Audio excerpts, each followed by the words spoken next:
Почитувани, добар ден, добро дојдовте во вестите на Канал 8. Продолжуваат активностите за спречување на палењето на сламата и страништата на земјоделските површини, како една од причините за загадување на воздухот.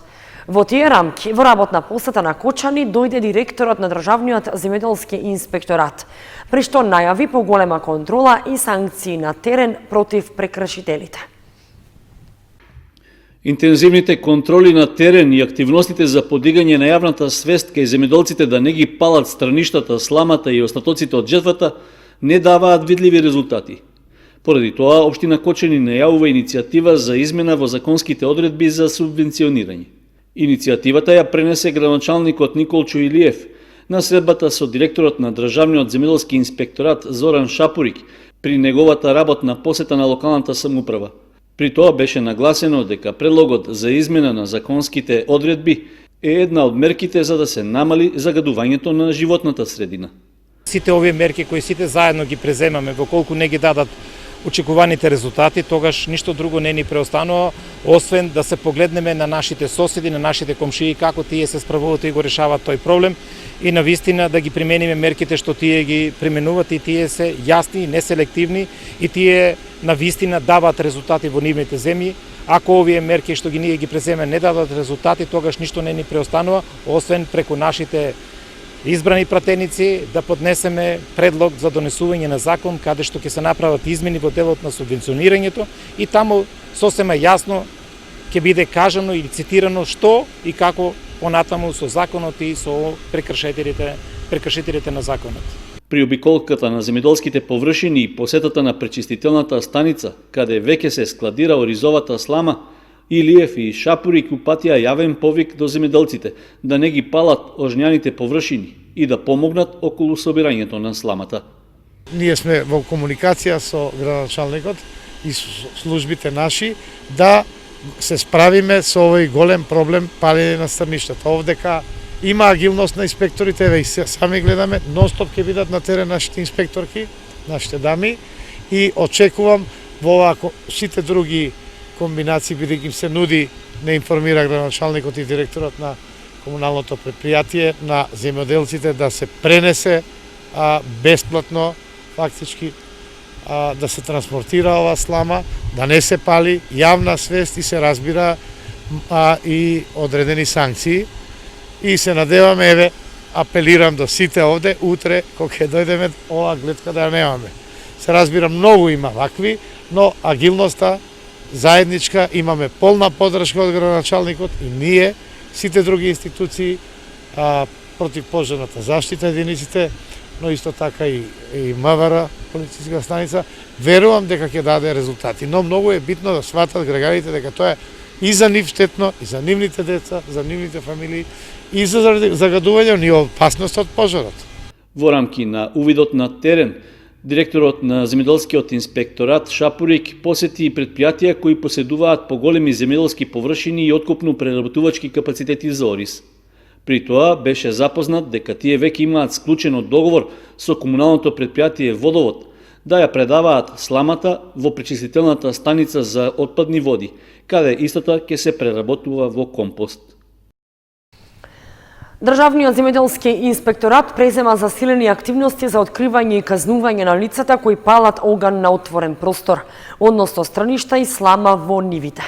Веќе се изречени првите казни, а контролите на терен ќе продолжат и во наредните денови на подрачјето на целата Кочанска котлина. Државниот земјоделски инспекторат открил и веќе казнил повеќе лица за палење страништа и слама на полињата во Кочанскиот регион. Со тоа тие директно придонеле за загрозување на општата безбедност и за загадување на животната средина. Инспекторите велат дека секојдневно се на терен, а од увидот е констатирано дека се опожарени поголеми површини земјоделско земјиште. Лицата кои ги палеле остатоците од жетвата на оризот биле затекнати во нивите. Скоро секојдневно го минеме теренот и доколку на лице место се открие сторителот, тогаш е полесно за да се преземе постапката. Во спротивно, малку ни се одуговлече постапката додека се открие сторителот. Оваа година, пролет и сега есен, имаме откриено 15 сторители, за кои се издадени платни налози и истите се казнети, санкционирани. Прекршични пријави се тие.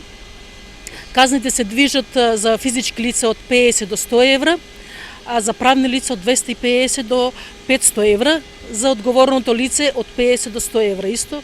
Од земјоделскиот инспекторат додаваат дека голем придонес во откривањето и санкционирањето на лицата кои нелегално палат оган на отворен простор дава и соработката со полицијата и со територијалната противпожарна единица, чии екипи исто така излегуваат на терен.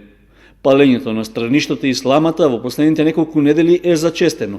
Тоа особено е во доцните попладневни и во вечерните часови. Затоа од земјоделскиот инспекторат најавија засилени контроли во овој период, како и ригорозни санкции за сите прекршители. Седум лекари од Кочанската болница годинава се пратени на специализација.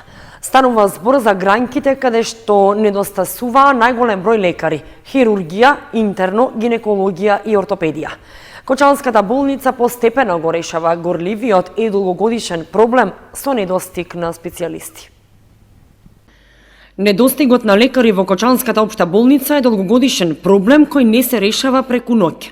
Болницата и раководството, како и Министерството за здравство, работи на овој проблем и оваа година на специализација испрати дури 7 лекари од областите кои во моментов најмногу недостасуваа, а тоа се хирургија, гинекологија, ортопедија и интерно. Пред неколку години завршија лекари на детско и сега на педиатрија се вкупно 4 специјалисти педиатри и на нервно се 3 специјалисти. На ортопедија има 1, а е пратен 1 на специјализација. На интерно има 2 специјалисти и пратени се уште 2. Гинекологија во моментов располага со 3 специјалисти, а пратени на специјализација се 2 и на хирургија во моментов се 2 специјалисти, а пратени се на специјализација уште 2. Што значи вкупно 7 лекари оваа година се пратени на специјализација од разни области, па се очекува за 5 или 6 години откако ќе завршат, барем малку да се докомплетира болницата со лекари специјалисти. Треба да се земе фактот и дека некои од споменатите сегашни специјалисти ќе заминат во пензија, така што дополнително ако може да се пратат и други лекари на специјализација би било добро, информираат од болницата и додаваат дека за тоа одобрение и согласност дава Министерството за здравство, а не самата болница. Инаку во итната медицинска помош во изминативе месеци се примени нови лекари кои работат на итните случаи пациенти кои секојдневно доаѓаат во Кочанската болница. Во Основното училиште Свети Кирил и Методи се одржа отворен ден за граѓанско образование, на кој учениците преку презентации ги покажаа своите реализирани активности во делот на значењето на граѓанското образование, а пренесоа и дел од искуствата при посетата на собранието и разговорот со пратениците, што беше реализирана пред известно време. Учениците целосно се поддржани од раководството на училишната установа. Отворен ден за граѓанско образование во организација на Основното училиште Свети Кирил и Методи се одржа во училишната установа. Во присуство на наставници, родители, ученици и градоначалникот Илиев, учениците преку презентации ги покажаа своите реализирани активности и значењето на граѓанското образование.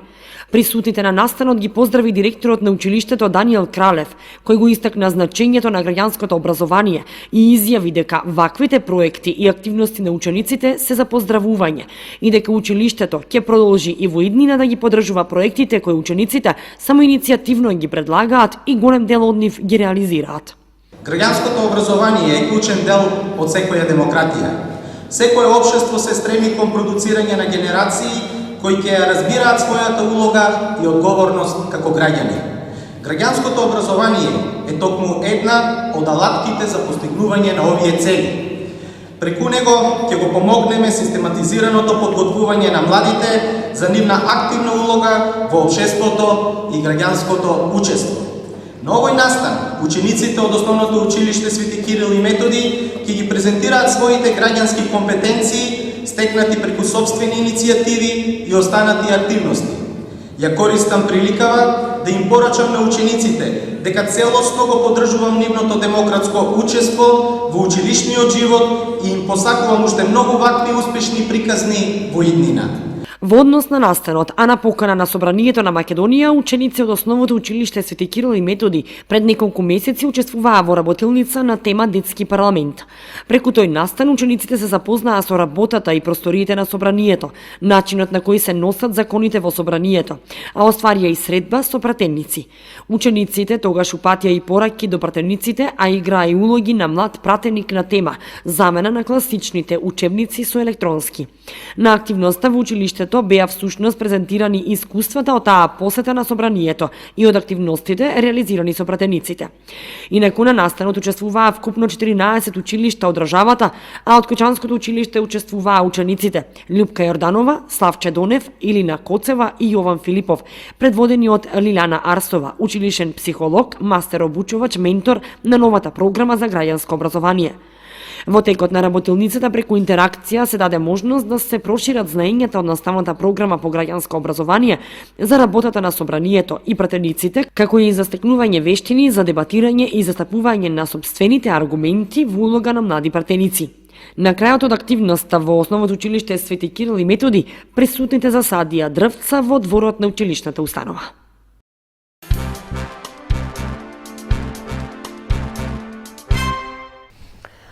Во Виница се одржа инфоден за запознавање на жителите со мерката 7 од ИПАРТ 2 програмата, која нуди грантови за издржливи и реално остварливи проекти во висина од 1.500 до 1.500.000 евра.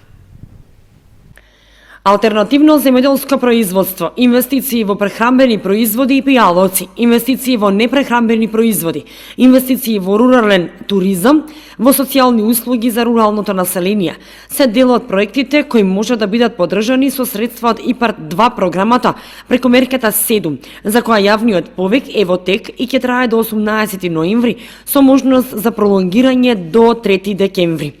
Диверзификација на фарми и развој на бизниси. Повикот за оваа мерка беше објавен на 4 октомври. Со цел подетелно запознавање на населението со условите за аплицирање и критериумите кои се бараат, се спроведе инфоработилница во Виница. Денеска во Виница се одржа инфоден на кој што учествуваше Министерството за земјоделство, шумарство и застапництво заедно со секторот за управување со ИПАРТ и колеги од платежната агенција, каде што се разговараше за актуелниот јавен повик за мерка 7, диверсификација на мали бизниси и развој на фарми. Денеска колегите ни презентираа кои се прифатливи инвестиции, кои се апликанти може да се јават на самиот јавен повик. Ова јавен повик кој што е отворен за главно за микро и мали предпријатија, за занечи, за физички лица, меѓутоа главно се работи за инвестиции кои што мора да бидат фокусирани во руралните средини. Значи со овој јавен повик на располагање се ставени 16,5 милиони евра кои што се европски и национални пари. Јавниот повик е отворен до 18 ноември. Значи сите заинтересирани апликанти и инвеститори и агробизнисмени ги повикувам да ги следат овие инфоденови кои што ќе продолжат и во останатите делови на државата. Овој јавен повик постои можност да биде продолжен и да заврши во декември.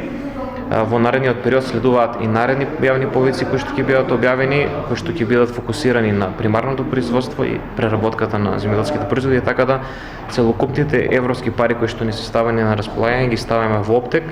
Значи, моментално ИПАРТ програмата е програма која што интензивно се користи, значи имаме голема искористеност и најава од европските институции за поголеми средства кои што ќе ни бидат доделени во наредните години со процесот на пристапување во Европската унија.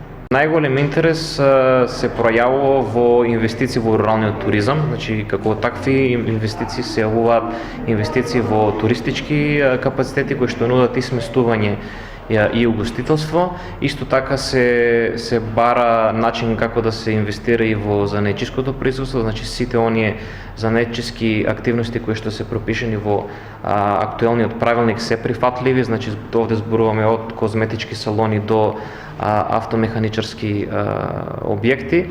Исто така се заинтересирани во делот на козметиката, производството на дрво, производство на керамика, производство на пластика, стакло. Значи ова е една мерка, така наречено популарно неземјоделска, која што нуди широк диапазон на инвестиции и навистина е добра можност за да направиме едно отварање на нови работни места во руралните општини, руралните средини и да намалиме депопулацијата во истите. Информациите околу инфоденовите, деталите, потребните документи и јавните повици, сите заинтересирани може да ги погледнат на веб страниците на Телото за управување со ИПАРД фондовите, Министерството за земјоделство, шумарство и водостопанство, Агенцијата за потикнување на развојот на земјоделството и Агенцијата за финансиска поддршка во земјоделството и руралниот развој. Подигање на јавната свест за остварување на правата за здравствена заштита, особено кај ромското население, беше темата на работилницата што се одржа во Кочани, а што ја организираше невладината организација КАМ од Делчево. Невладината организација КАМ од Делчево во Кочани организираше едукативно-информативна работилница за подигање на јавната свест меѓу ромската популација за нивните права во областа на здравствената заштита. Активноста е дел од проектот менување на негативните наративи кај здравствените професионалци, што се спроведува во неколку општини од источниот регион, меѓу кои е и нашата.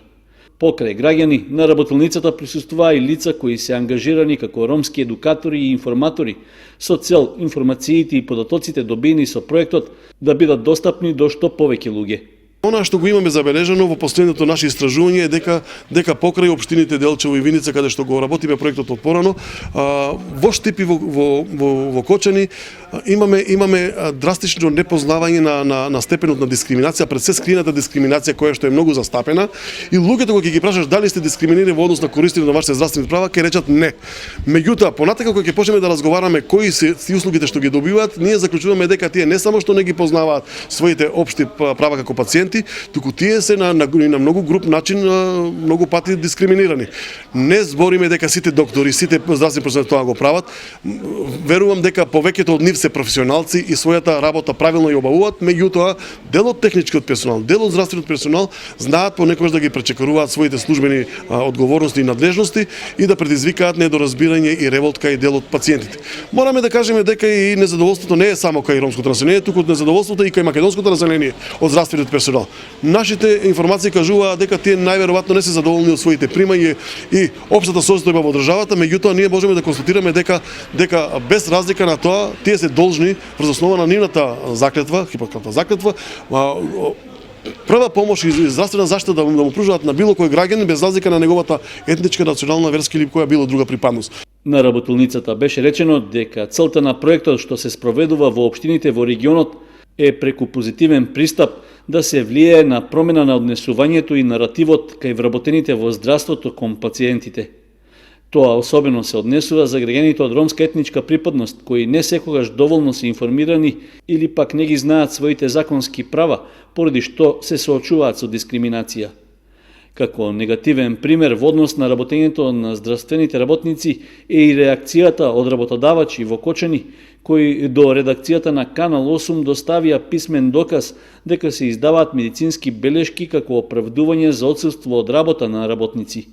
Реакцијата за таквото однесување на медицинскиот персонал е што освен писмената белешка нема други образложенија за какво оправдување станува збор, односно за причината поради која работникот не доаѓал на работа неколку денови, а при тоа не му е издадено лекарско боледување. Работодавачите информираат дека за ваквата појава е запознат и Фондот за здравствено осигурување, поради што и оттаму очекуваат соодветна реакција.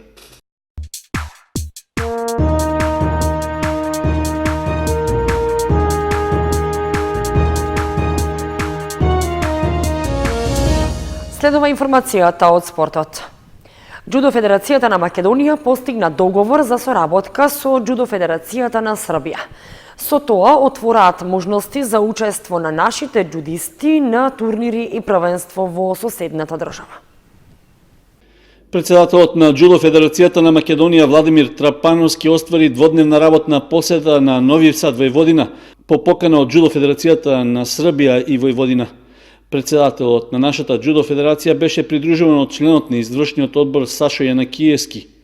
Покрај присуството на првиот меѓународен турнир Меморијал на великаните, на кој имаше и представник од македонските клубови, председателот и членот на извршниот одбор на Џудо Федерацијата на Македонија одржаа и други интензивни средби и состаноци со високи представници на Српската џудо федерација.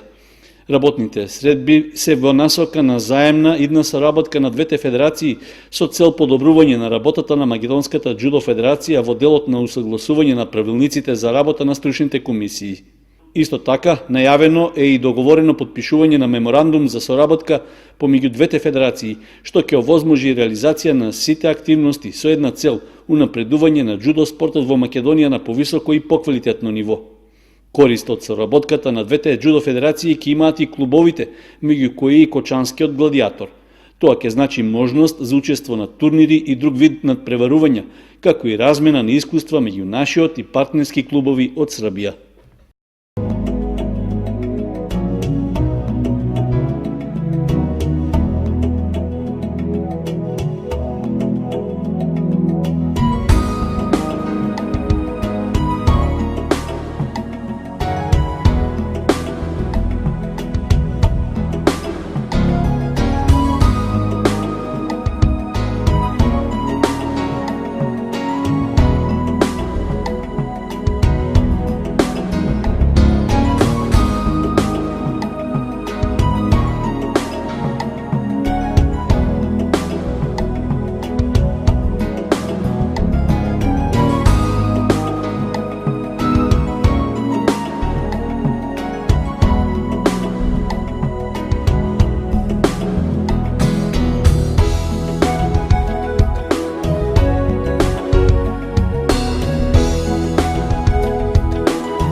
Почитувани, тоа беше се што ви подготвивме за ова издание на вестите на Канал 8. Останете и понатаму со нашата програма. Довидување.